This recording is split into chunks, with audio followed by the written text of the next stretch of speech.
Okay, thank you. And ikutin mo na lahat ng bisita natin, please.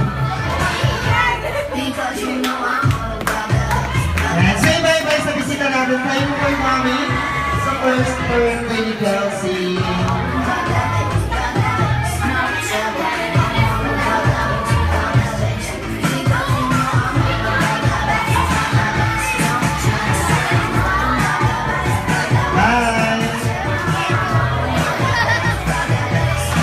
Kaya magmahal, kapait Mami, bago tayo mag-iwan para ilaman, ano po yung gusto yung sabihin para sa kanila?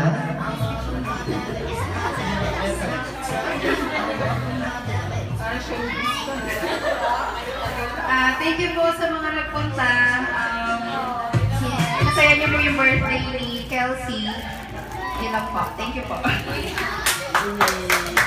Maraming salamat. Sa lahat ng pumalakpak, thank you. Sa mga pamalakpak pa, salamat.